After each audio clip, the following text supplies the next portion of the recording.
Welcome to those of you watching on YouTube. This is Blowing Smoke with Twisted Rico. I'm your host, Steve Riccardo. If you want to hear this entire show with intros, outros, and music, please go to Apple, Spotify, iHeartRadio, Amazon Music, etc. Please welcome to the show Emily and Andy from Hammered Saint. It's Hey never everyone. it's never too early for punk rock. So, it's 9 o'clock in the morning, guys. That's why I said that, because I don't do a lot of interviews this early because most musicians don't like to get up. Me, I get up. I'll do 7 o'clock in the morning. I don't care. We did it for you, Steve. Did you seriously just do this for me, Andy? Of course, of course. Well, thank you. Before we get into Hammered Saint and some of the other bands and stuff you guys done, I'm just curious, and either one of you can go first, like where you're from, where you grew up, when you started listening to music. Emily, go ahead. Me? Oh, I grew up in upstate New York, like Adirondack foothills, Albany area. I moved to Boston in 2009. I actually moved out here like with my band at the time to make music. Um, so that's where I'm from. What was the other question? What did Well, I? well, before we get to Boston, when you were Yeah. young, when did you start listening to music at an early age? I mean, when did you get into music, and when did it switch over to punk rock? Um, okay, so my parents listened to a lot of music growing up. I would say like my first musical memory was my dad listening to records of Bruce Springsteen, Born in the USA. Hmm. Um, I also remember Ziggy Marley, and they went to a lot of the folk festivals. It would be this whole weekend. My parents would bring my brother and I, and we just go run around like barefoot, in the 80s when they didn't watch your kids. Um, and yeah, so there's a lot of folk music growing up.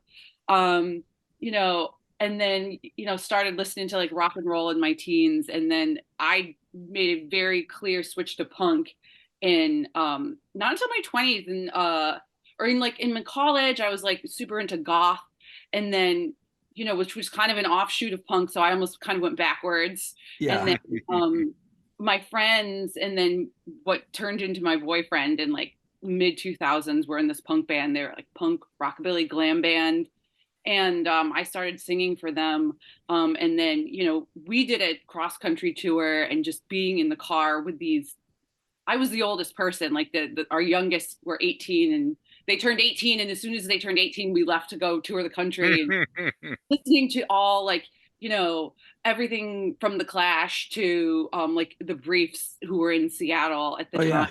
Yeah. That was like a history from like my boyfriend and these 18-year-olds who were younger than me. We just listened to everything, and like that was it. I was a changed woman. Like I was like, punk or die at that point. Right Let me on. ask you. Let me go back for a second. Where did you go to college? I went to college at a SUNY school in New York, upstate. Well, SUNY Oneonta. Yeah, there's a lot of those Sunnis. There are a lot. There Now, were a lot. were you close to Albany? Yeah, it was about like an hour drive northwest. Okay. What was the band that I can't remember if you said you got into a band or you joined your boyfriend's band or what Yeah, was yeah. I joined my boyfriend's band. We were called the Designer Drugs. So Oh, we played a good amount of shows in Boston back in like 20, like 2007, 8, 9, I 10. remember the name. Yeah. where did you guys play when you were in Boston? Played a lot the Midway. We played Middle East, Jacques Underground. We did Oh a couple yeah. Yeah. shows there. I love that. Um, that's I don't think we played our last show ever at Precinct in Somerville, Oh, wow. which was them Brass Union and is now Vera's. So Was um that like was that a full-on punk band? yeah, well, we started with an upright bass, and then Oh, we got our bass player Justin Pirelli, who was in the gala. He didn't play upright, so we kind of moved like a little bit more punk after that. But it was very much just like punk glam, um, just old school punk, with a little bit of David Bowie, a little bit of rockabilly.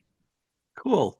Before I pick up from there, Andy, are you from the Boston area or are you from out of state also? I'm originally from Worcester. I was born in Worcester. Really? Oh, Yeah, we might have talked about this because it's possible. Yeah, we did hang out for a little while around yeah, 2009, Black Mosettes. yeah. I was doing helping Mickey Bliss with a little booking, and I really liked you guys a lot. Thanks very much. Yeah. So you grew up in Worcester, huh? I grew up right outside of Worcester myself. I didn't grow up there. My whole extended family, well, my grandparents all came over. They all settled in Worcester. I was born, my parents were born there. I was born there. But when I was a little child, my parents moved us to that woodsy northeast corner of Connecticut. You know, when you're driving down to New York and you start to get into Connecticut, it's all woods and hills as far as you can see. That's where I grew up all my school age years. So it was just, Hicksville, one traffic light, What town was that? Coventry. I don't even know that one. It What is? has an exit off 84. If you're paying Oh, attention, you might spot it. But other than that, there's no reason to ever go or know about it. so is that in Connecticut or Mass? It's in Connecticut. That's in the northeast corner there. It's called the Quiet Corner, and it's called that by the rest of Connecticut. So you know how quiet it must be. All my school age years were there, and it was Deadsville. And it's really, God, it's quite a few, or it was in the 70s and 80s when I was growing up, quite a few years behind the curve. Um, Right. and reading about punk rock in the newspaper, in the Hartford Courant, that's where you get the occasional glimpses of the Ramones or the Pistols or the Dead Kennedys. But it was always in the context of, look at this terrible thing that's happening in London and New York. So when I we're right next door to Storrs, Connecticut, where the University of Connecticut is. They had one of the first and still one of the biggest and most powerful college radio stations, WHUS. It's a WHUS. good one. And oh man, it's wonderful. It's still well, I haven't listened in a while, but whenever I was back in Connecticut, that's what I try and tune into. But they played a lot of punk, and in the early and mid 80s when I first started trying it out, there's a lot of hardcore, which for a kid who wasn't really exposed to it and was just trying to find out, that's a deep end to dive in. And it was a bit terrifying. So it took me a little while to get into the shallower end because I grew up hearing my parents, Chuck Berry, Fats Domino, Little Richard, all the 45s rock and roll, 50s R&B, and that is the basis of all my musical taste and playing and everything. But then when I started to get to be 15, 16 years old and reading more and more about punk rock, and so this would be mid 80s, 86, 80, Mhm. 87, turned 16 years old in 87, and started hearing finally. Um, the first Ramones record, Nevermind the Bollocks, first Suicidal record, Dead Kennedys, In God We Trust Incorporated. And man, when I heard those first Ramones and Pistols records, that was fucking it. I said, Yeah. I have to be involved. That this is my life, and it has been ever since. Had you pick up the bass at that point in time, or were you playing anything? When I heard the Ramones and the Pistols, I had played instruments from like when I was a little kid, and when I was 11 or 12, started playing sax in the school band. So I have formal training, and and all those old rock and roll and R&B records have a sax. So I was like, yeah, rock and roll. Um, of course, outmoded. This is already 30 years out of date by the time I was picking up on it. But I got to be first chair in the school band and everything. And so then, yeah, I don't know, it was a really small town and everything. But, I was anyhow. So that was fun and I liked it. But then when I heard punk rock, I said, yeah, I can't. I don't see too much room for sax in here. So Right. guitar just seemed difficult and intimidating. And of course, I already knew a bunch of metal kids who are like, I'm going to play guitar. And it's just an infernal racket at that age, and like when you don't know how to play it and you're trying to learn how to play Van Halen. So I was like, I'm going to play bass. So Right. I said, I know how music works. I know how rock and roll works. I can hear it. I can hear the changes. I know how it's supposed to go. And I can hear that bass guitar, especially Didi Ramone's bass. I think we Um, lost Emily, but I think hopefully we she'll did. come back. She'll be back. She'll Um, be back. what did like she said she moved to Boston, I think around 2007 or 8. Did you move there before that, or were you up there? About 10 years earlier, late 90s. I forget exactly the year. Ah, here she is. Hey, Emily. Yeah, so There took she me a Wi-Fi. is. little while. I was pissing in the wind with a punk band that used to play Yukon, used to play Eastern Connecticut State University, used to play the LNG down in New London. But Eastern Connecticut, just minuscule scene with barely any gigs. There were a surprising amount of bands in Manchester, Connecticut, but the other two guys were just, in it for fun and, getting messed up and chasing pussy. And I really wanted to, make a life of it and be a musician. It took me way too long to figure out you got to get out of this podunk little town. And a bunch of my friends came up to Boston, and I eventually followed along. Yeah, Connecticut's kind of a dead I mean, Oh, you mentioned the LNG Club. I remember going down there a few yep. times years ago, and then the Grotto and New Haven had a couple of. But Hartford, it's probably the least cultural place I've ever seen in my life, which is Hartford, crazy. to be between Boston and New York and to have absolutely nothing for independent music.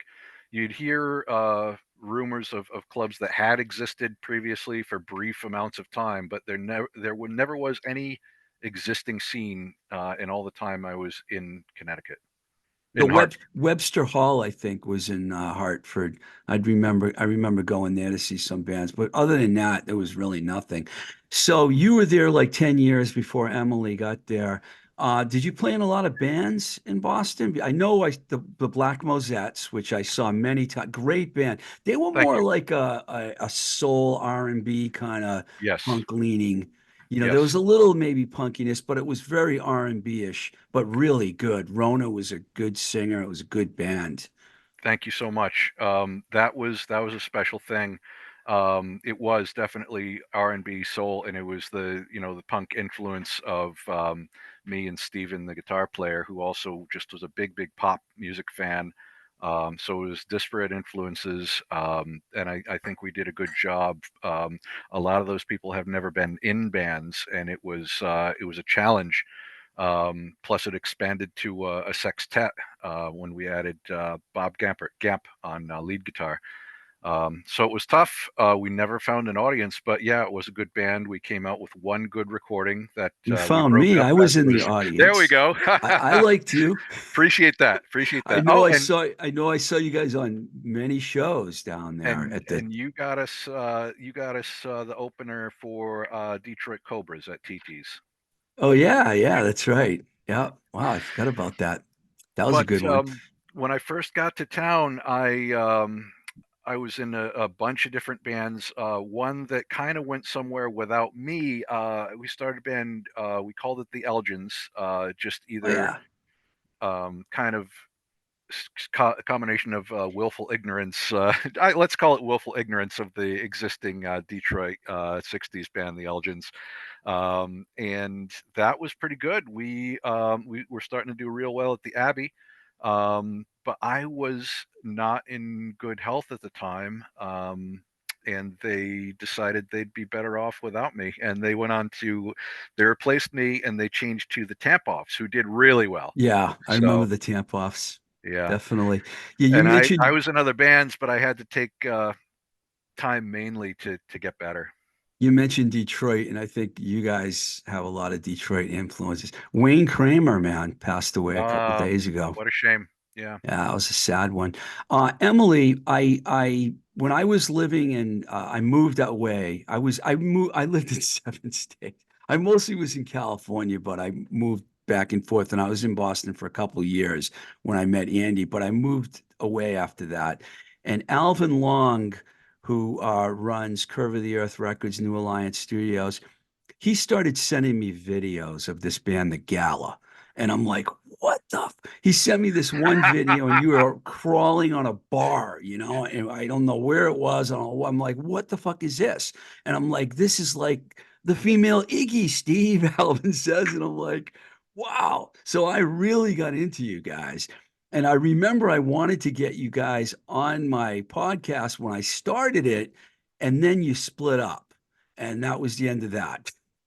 So I am aware of that band, and I listened to a lot of you. It was a really good band. Talk about that a little bit, that experience for you. You're muted, Emily. Whoops, we can't hear you. You're on mute.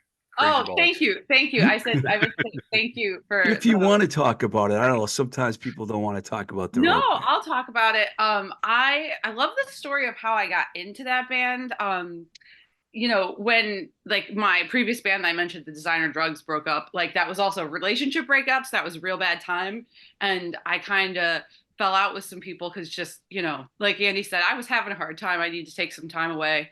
And I kind of just stopped talking to everybody for a couple of years. And then just one day out of the blue, I get, a phone call from, one of, my buddies I'd met in the scene. He's like, oh, we're doing a band. Do you want to come try out? And I thought, like, I had always just like hoped, like, or always, for a while been like wanting to get back into the scene. And I just got this phone call, and they're like, oh, it's all my friends who I haven't spoken to in years. And like the first time I went down to like try out, and they had already tried out something like 5 other singers, and they're like, all right, if Emily doesn't work out, then we're just not going to do it. And so I went, and I was so super nervous. And then it was just the one rehearsal, and like that was it. We were a thing. And it was instantly like everybody worked. It felt like it was something special, like pretty quickly. I put a lot of that on Rebecca Frank. She didn't start out with the Farfisa, but when that got added in, it felt like, to me, it will always be like she is. I mean, but just everybody, like our guitar player Chris Keneally, like he had a vision and he made everything happen. And he was a great songwriter, and like he pushed me so hard to be like a better songwriter. And sometimes I hated him for it, but that whole experience, I feel like just it made me like such a better songwriter. It was really intense though. Like everybody was really like, I mean, and that's like what we're about, that's why we do this. But it could feel like really intense sometimes, which is probably why the shows were really good. But 2020 happened, and it just we kind of just like stopped talking. It was sad, but it kind of, like any relationship, they come and they go, and it's sort of up to you to decide what purpose, or like what it means for you in your life. And I'm very much like so grateful that it happened, rather than like upset that it ended. And and now I'm here now. So it was kind of for some of us, me anyways, a kind of mysterious. Sleaze Grinder also, who's a Ken, is an old friend of mine. I know he was a big supporter of the Gala as well. Now here's a good segue.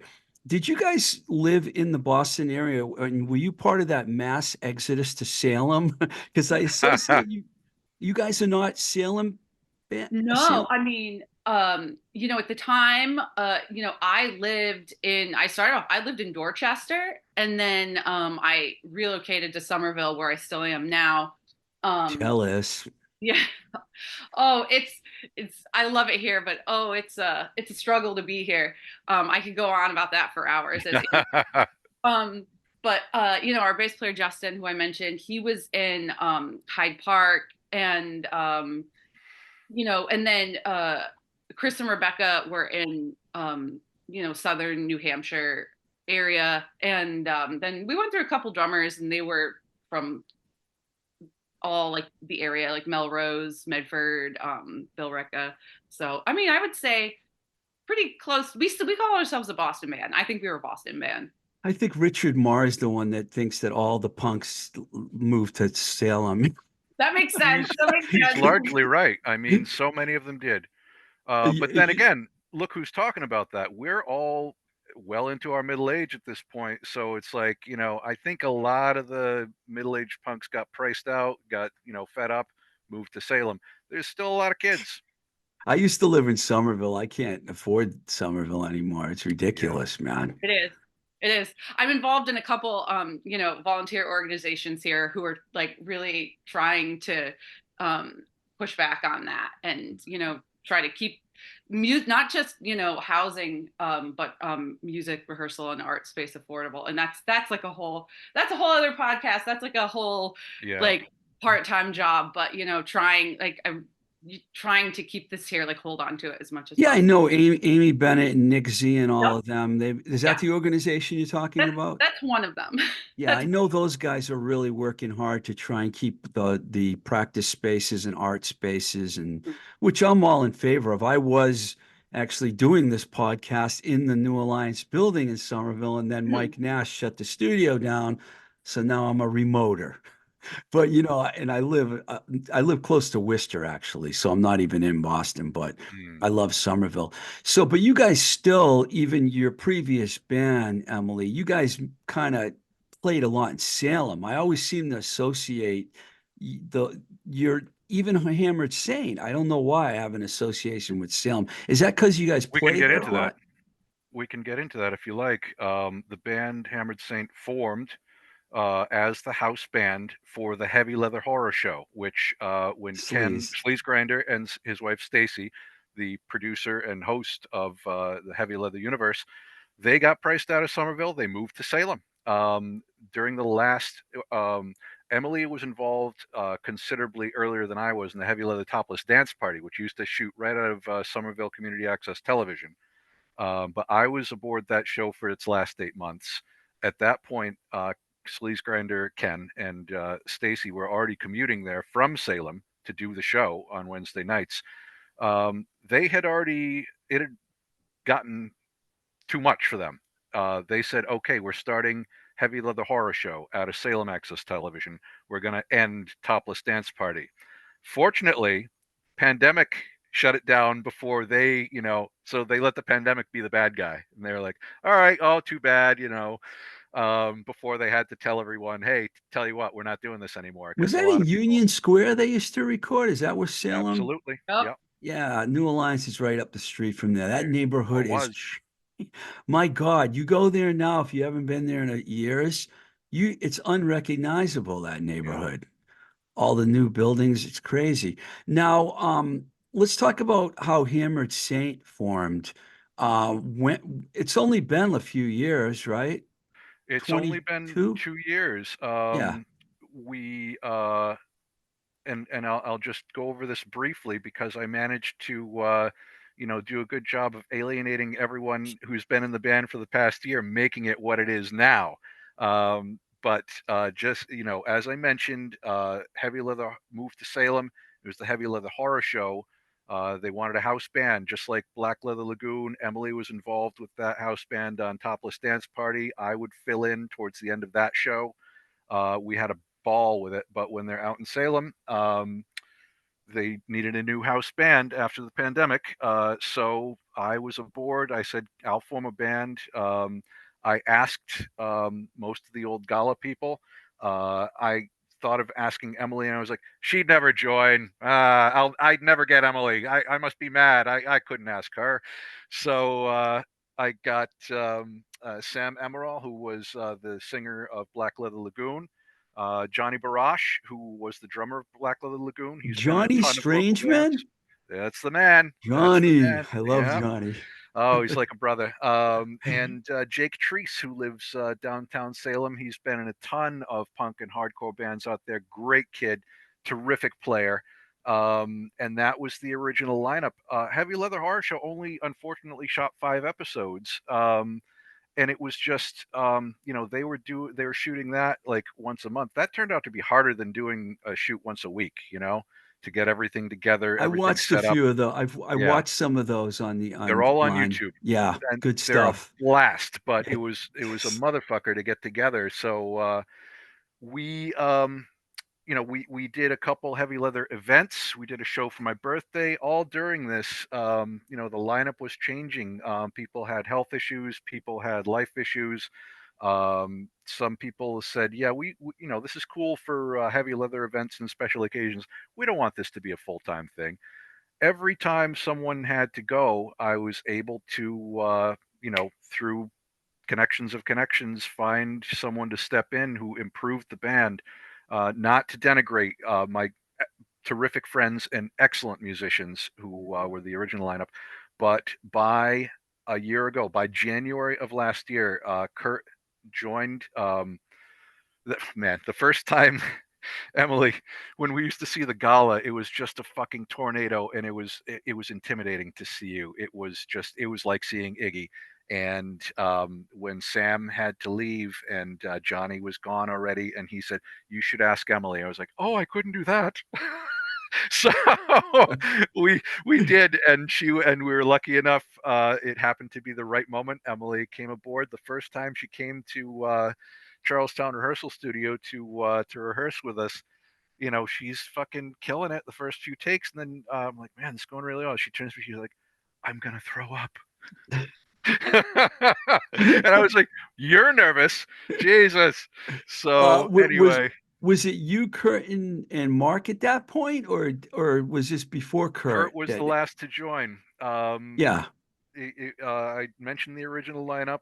Johnny had to go. Mark Ennett joined. I was playing with him in another band at the time, and he joined up. He's up for anything. Um, That guy plays Sam, drums 7 days a week. yeah, yeah. He's your typical drummer. He's in 6 bands. Yeah. Sam was she was getting married. Her job was changing, and she was starting to have some issues with her back. Which we all know can be a motherfucker. So she's like, "Yeah, I can't really do this as a regular thing." That's when we were lucky enough to get Emily. Just the moment was right for everyone. And then Jake played a last couple shows with us, and he's like, he's a hardcore guy. He has his own bands, and he's like, this is fun. I don't want to do it as like my regular gig. I had sort of been in touch with Kurt. He made the move out of the high end, and again, the time was right for everybody involved. I happened to ask. He was kind of interested. He checked it out. He said, "Okay, yeah, I'll commit to these couple of shows." See, we played that first performance January, and at the Midway, the place was full. He got off stage. He could not buy a drink. He came over. He said, "Andy, I'm in." So the rest Yeah, is he's history. Kurt was on the show actually because I met him through Greg Allen a few years ago. Really, really good guitar player. I mean, you We guys were are on that Midway show because Greg Allen saw Emily's first show at Jungle. Before I could get off stage, Greg grabbed me. He said, "She's like fucking Niagara. Will you guys play with us at Midway in January?" Greg loves Emily. I've talked to him about Emily before. Aw. Everyone loves you, Emily. You're like people are very endearing to your relentless style. I know I am. So you get the whole lineup together. Um, and correct me if I'm out of order here, but I think the first thing you did was steal the show. You recorded that with Richard, right? Richard Marr? Emily brought Steal the Show, and why don't you take it, Emily? No. So we wanted some originals really quickly, but we had just gotten this lineup together. So I mentioned, Justin Pirelli from the gala and from Designer Drugs, he and I had written a couple songs in, was it 2021, 22. One was called Dirty Work and the other one was called Steal the Show. And actually that was one of the last songs that the gala had written, but Justin had written that song. It had a very specific feel. I feel like that was his, and we'd played it like twice. So I said, let's use it. Let's use it. It's a great song. Nobody's It's heard it. ours now.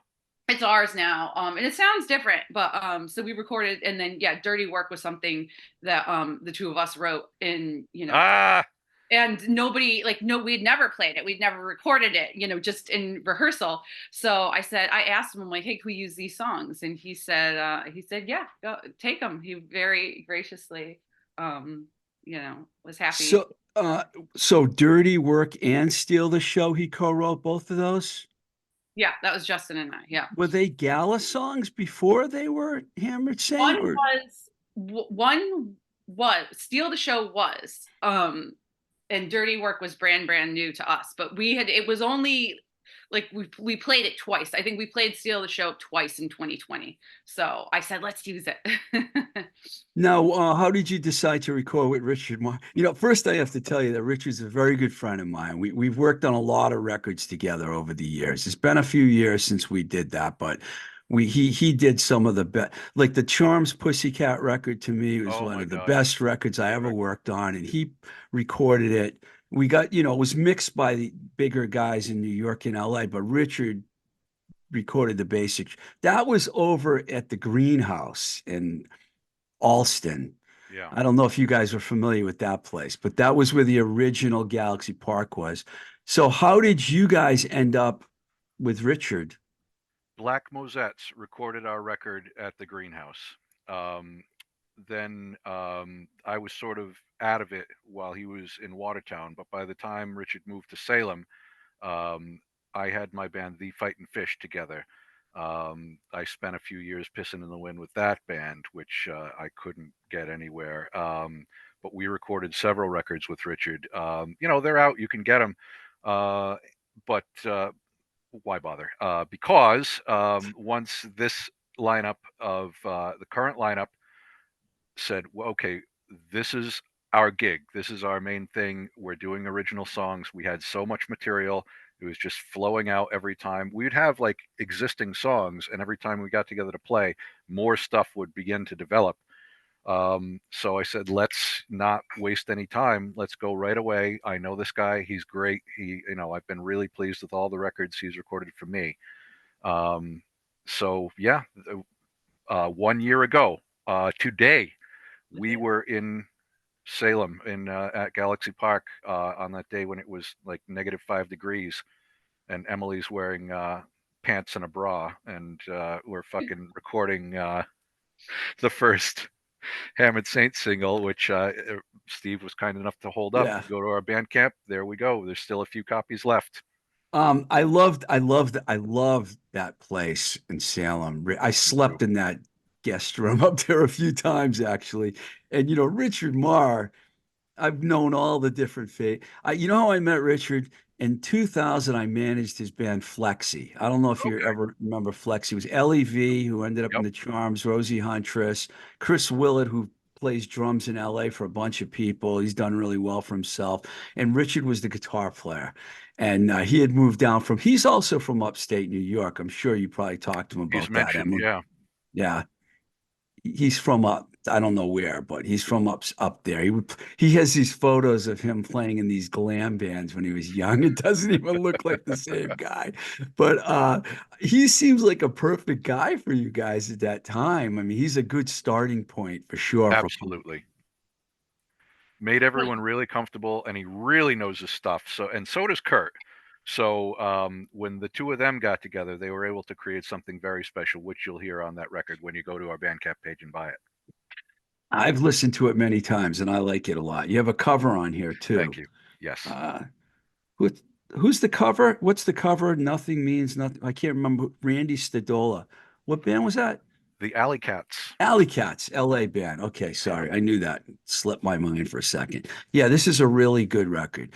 So you followed that up with let's see, uh Descent. Okay, that came out in April as a digital single, and then you released the 7-inch later on.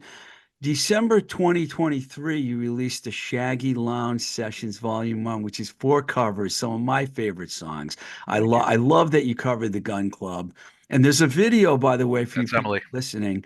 There's a video out there on YouTube of these guys doing Sex Beat Live. It's fucking fantastic. I highly recommend you check it out. And The Witch also, the Sonics, you pick some really good and Penelope. You did a Penelope Houston song too, Thin White Yes, Line. indeed. Thin White Line. What were you doing that just because you were still working out your originals and you just decided you wanted to put a covers record out? Is that what happened with that? Well, as I mentioned, we started as the house band for a public access TV show that was like punk rock spooky theme, and we were to accompany the strippers as they did their act. So Hammered Saint was a cover band. So our first year, there were no originals. It was cover songs, and it was, since we're all old obscure weirdos, we picked old obscure punk rock songs to do. Good And ones. thank you. And yeah, there's so many that don't get their due. So we did our best to get some great ones that are underheard. Um, as different people started joining and pitching their influences, for instance, Sex Beat, that was Emily. And if you'd like to take it from there, Emily, that'd be a good point. Yes, obsessed. I could be in a gun club cover band. But um yeah, well, yeah, we were doing the spooky songs because a spooky show, and then it was Jake who said, well, why don't we just pick whatever. And yeah, we all like pitched a ton of songs. I would say I pitched the Gun Club, but Jake was the one who kind of went, and from all of the songs that got pitched, he was the one that kind of picked them out. It's like, okay, we're going to do this one, this was, and this one. I feel like Jake was the one that chose all of those songs. So we're going to give and then we got rid of a couple, and then since Kurt came on, we've like brought in like a couple different ones, but you know most recently Amoeba by the Adolescents. It's so confusing with the boys because we do a boys cover song too. I'm like, which one is Sick which? on You. Yeah. Yeah, yeah. And then the Gangrene, Another Wasted Night. So You guys do another Wasted Night? Oh, I love that. Yeah, yeah. Great. Yeah, I'm a big Chris is a good friend of mine. I love Gangrene. Oh, tell him, hey, I'm a fan from way back. Yeah, a lot of us are.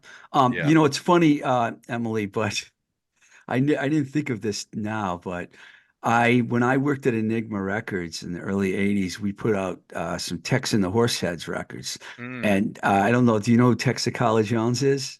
no. You should. She Okay. was Jeffrey Lee Pierce's girlfriend for a while from the Gun Club. And I remember oh my God, the comparisons between you two, and I can't believe that just kind of hit me. The first time I met her, she came in the Enigma office to meet everyone, and she brought a blanket with her.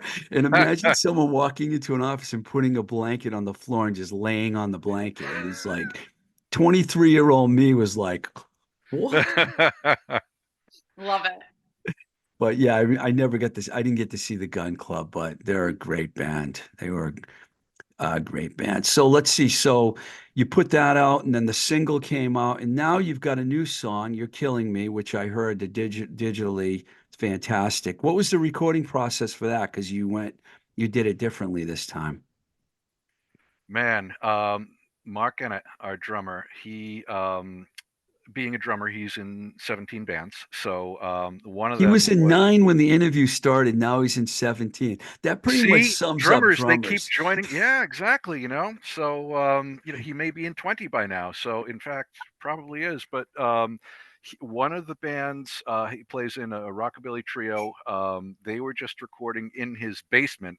He suggested a few times, why don't I bring in my equipment and just record a rehearsal just for reference?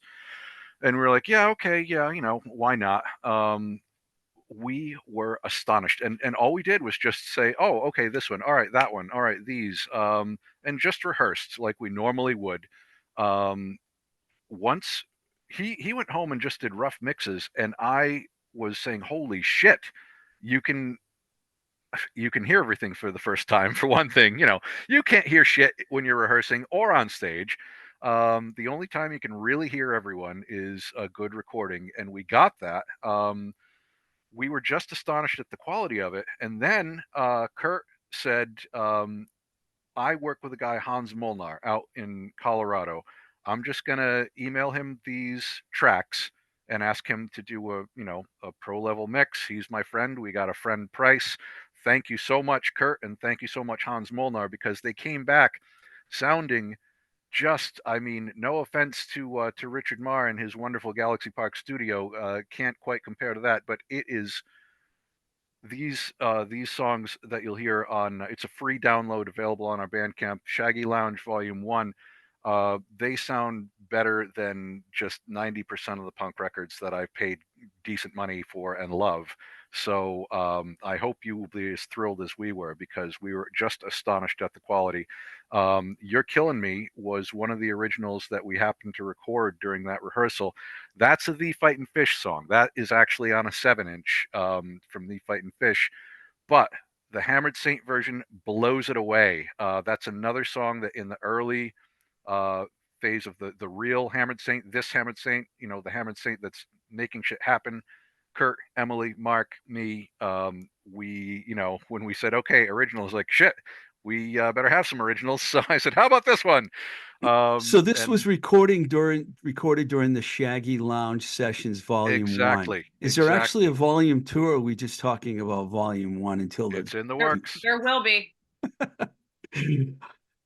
um you guys are gaining a lot of attention from your live show. That's what everyone talks about, Emily. And do you flip a switch? Is there a, Ah, 'Cause right now I'm looking at you and on Zoom here, and you just, you look cool. You got the cool, you dressed out amazing. But what cramp shirt? I like that. yeah. Okay, people listening, you'll have to go on YouTube just to check out Emily's out because she looks great. Um, but I've watched a lot of videos of you, and you can just flip. I mean, how do you flip that switch? What happens? I mean, yes, it is like flipping a switch, but it's more of like a dimmer.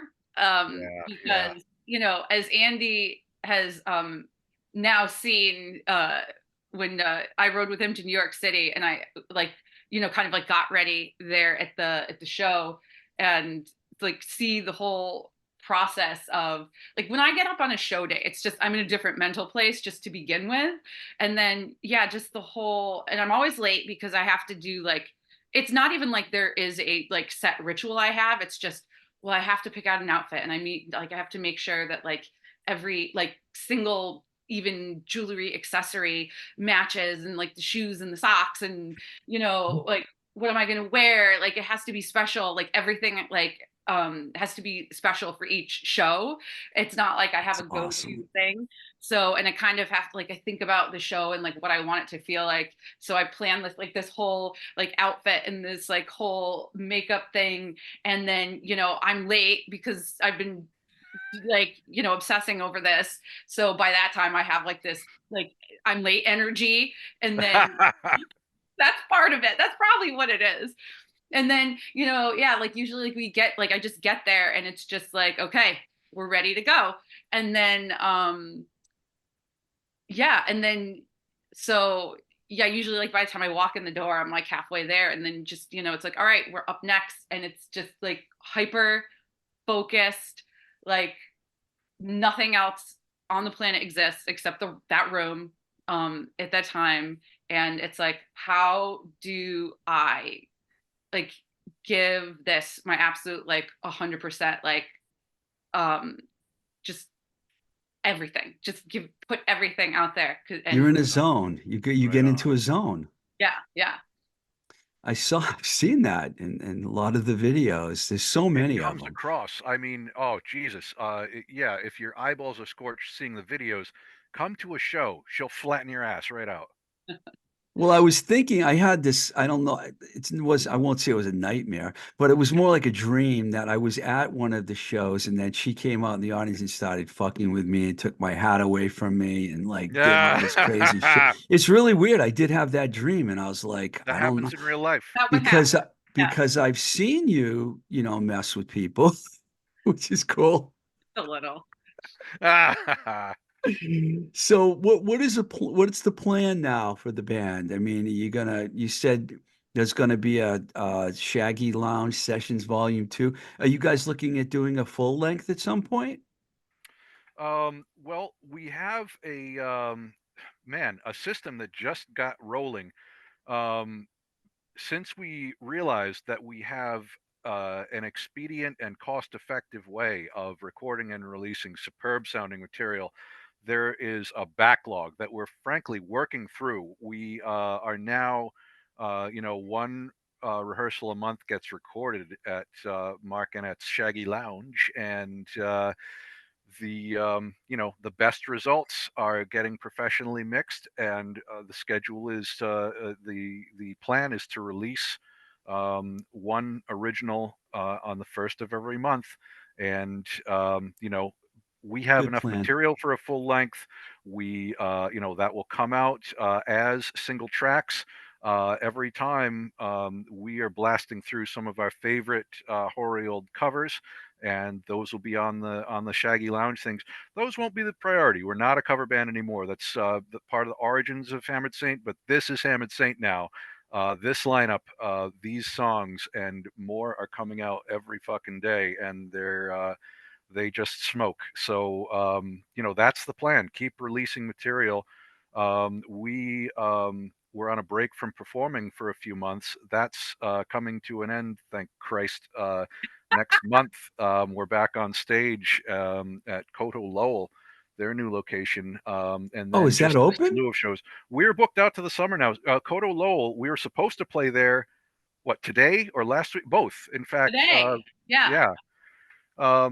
We were supposed to play there or yesterday and the week before. Both those got canceled because they couldn't get open in time. So we were ready before they were. Well, it's But interesting because I just had Chris Porter on the show. It's coming out on Monday. Chris Porter puts on the Town and the City Festival in Lowell, and okay. he's up in Seattle now. But he used to book Bun. Well, I don't know if you ever remember Bun Ratties. That's going way back Oh in yeah. Boston Yeah. history. It was a big club in Allston. But he's a longtime promoter. He mentioned Kodo to me, and I was like, I didn't know they were moving up there. That's great. What a great idea. But they're not moving.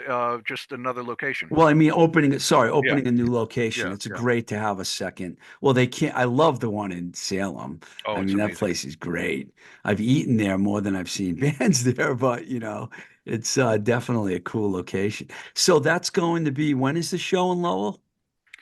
Lowell, let me look at the calendar here. I believe it's the 22nd. 22nd. Thank you, Emily. 22nd. Of February?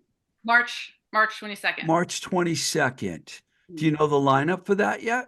Yes. It's the Fake Boys, Deacon Bill, and Walkers, who are all like Lowell area bands. If we wanted to, get a bill with some bands that everybody there knew, get them to come out, see Hammered Saint. So that's that lineup. And we're so like fake. I've seen Fake Boys recently. They're incredible. They're all incredible bands, and I'm so excited to watch them. That's great. It's good to hear that Lowell is actually developing a scene. I'm very Yeah. excited about that. The art scene up there is growing too, which is really good. We need to protect it now. Right Yeah. on. I like your attitude towards that because we need that. We need the art. What they've done already in Boston is horrible. It's supposed to be like the liberal city with all the good. It's Yeah. supposed to be here for the arts and the music, and I don't know what happened because something's gone Capitalism. wrong. Yeah. Yeah. It's Reagan's fault. We can It go is. that far back. That's when it all started. It is. I agree with that 100%. Well, hey, thanks a lot, you guys, for coming on. Unless there's something else that you want to tell my listeners about. I mean, we Emily, got, could you talk a little about the CRS tenants committee and how you've been involved with that since Oh, Steve has brought it sure. up a couple times? Actually, so funny story, not funny. Funny. So Andy asked me to come, sing for Hammered Saint. This was it summer 2020, and Summer last year. well, year almost 2 years ago. Yeah. Yeah. So I'd never been in that building. I'd heard about it. I'd been in the sound museum prior to that, and like we knew that was closing. And I remember coming in there and thinking, geez, I hope this isn't next. And then, I'd been in there like rehearsing with them for less than 6 months, and we get this notice that, I think it was January of last year that, oh, you have to, all right, we're closing rehearsal spaces, everybody's got to go. And this was I think it was January last year or February last year that the Sound Museum was closing like its doors for sure that month. And I'm thinking, you got to be fucking kidding me. Like 2 in 1 month. And Yeah. just people were so outraged. And this is an example of like the power that we have, you know, Right if on. the community comes together, what we can do. And, you know, we came out and, you know, we rallied, we, reached out to Amy Bennett and she came and helped us form a tenant association and get in like put us in contact with the city. And Jesse Vengrove from Glacier, he I'd say he's largely responsible for him, you know, saving the building, the amount of effort that he put in and just so tenacious, just reaching out to people in the city and the building owners. And the building owners were, you know, gracious enough to say, all right, you know, we'll, you know, like the building wasn't permitted for music rehearsal, but they're like, all right, you know, this, you know, we'll go this route, well, to save like these rehearsal spaces. And they've been wonderful working with us and keeping us up to date about what's going on. And, you know, hopefully that building is almost like we're this close to being, you know, legal, fully permitted to be It's there. good news. And so you know, we formed this tenant association, been working with them in the building to try to like keep music there and like work together. And yeah, so this is just a testament of like when people like come together, you know, I think it's very easy to feel like so small and helpless. But for anybody who's listening, you know, like we do have power collectively, you know, we come together and just don't stop. Like we'll persevere, like, and that's why Amy called it Art Stays Here. I'm like, I'm not going anywhere, like I'm not. Right I'm on. here. We're gonna do this. And yeah, so also, you know, the city of Boston was great to like let us stay in this building even though it wasn't permitted. So that was really wonderful on, you know, all parts. And funny story, Gangrene is the reason that rehearsal space exists. Those guys needed a place to rehearse. It was a storage building, and they got together and, you know, some of their friends, and it started out as just, you know, I don't know, Rehearsing in a storage room. Yeah. just 5 or 10, you know, rooms, the storage room. And it's funny because we're on the 3rd floor, but I think we're in room number 4. And I'm like, why are we in room number 4 on the 3rd floor? And as it turns out, like that little corner there was like the original space where, you know, Gangrene and friends, you know, set up shop. So I'm like, I like to think that this was their room. Yeah, there we go. Yeah. Nice. They were in this room. They've been in this room. They partied with their friends. There's still plenty of empty Budweiser cans around. So Yeah. So that's really cool. And but yeah, and so but if anybody, like if you're interested, go to like look up Art Stays Here. I believe it's artstayshere.org. There's so many different ways you can get involved. They have a podcast, and Yeah, they do. They record down at New Alliance. Yeah. yep, I've done one. I'm gonna do another one in a couple weeks. So But a bunch of amazing people and organizations. But the way I put it, of course, is that Emily saved our rehearsal space, the scene, and thus the city. yeah. You know, that problem in Boston spread to Cambridge because I remember I was living in Pittsburgh and I heard about the EMF building closing, Yep. and I was like, you got to be kidding me. That was such a great studio. New Alliance had a good, there were several studios in that building. Plus, I knew Yep. so many bands that rehearsed there. Then the place on Brighton Ave, Sound Museum, that's where Sound the Museum. Charms rehearse. So I used to go there a lot because I managed those guys. And it sucks, man, but I'm glad that you guys are doing it. It's funny, Amy and I go way back because when I worked at A&M Records, she worked at Polygram, and Polygram was our distributor. So we've known each other. Whenever we see each other, big hug and everything. I love that Amy's doing this, and I love that you're working with Amy, Emily. That's fantastic. Yeah, she's incredible. And like every day I feel so just honored and like humbled, like to be working with her and like Jesse and all these other people. I'm like, you guys are so amazing. And you're like letting me be a part of like what you're doing. So it's something that's become like really important in my life. And I love it. And like the band is still always number 1, but it's Thank like you. Better it be. very very close Number two, like very fulfilling. And yeah, Music and art, my yeah. two Right favorite on. things. Right My on. two favorite things. Hey, thank you guys very much, Emily and Andy, for coming on. Thank you for Hammered asking us. people love Hammered Saint, and I think you guys are going to do great.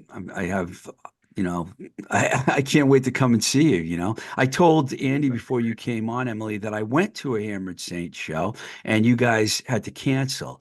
It was at Oh, the Middle East with Freeloader. So I tried, and I will try again. We'll All try right. harder, Steve. Let's Jesus, it's been a try. year. we haven't had to cancel a show for sickness in a while, so knock on Yeah. wood. Yeah. I don't think I'd ever, prior to that show, I don't think ever I'd had to cancel, like, I had to be in a show that was canceled because somebody was sick. So, Yeah. but Andy and I were both gravely ill. So, And then, yeah, and then someone from the headliner, the drummer in Tiger Bomb, tested They positive as canceled. well. That's right. Yep. Tiger Bomb. They also Yep. canceled. That was a weird night. I Oh. get there and there's one band, and then John Pahida shows up. John Pahida shows up to save the day. There you It go. was There you go. it was fun, but I really wanted to see you guys. But I'll catch you Yeah. guys soon, Good. definitely. Good. Good. Well, thanks for coming on the show. Appreciate it. Thanks for having us. It's a wonderful thrill. yeah, All thank right. you. This has been great. Cool. Thanks.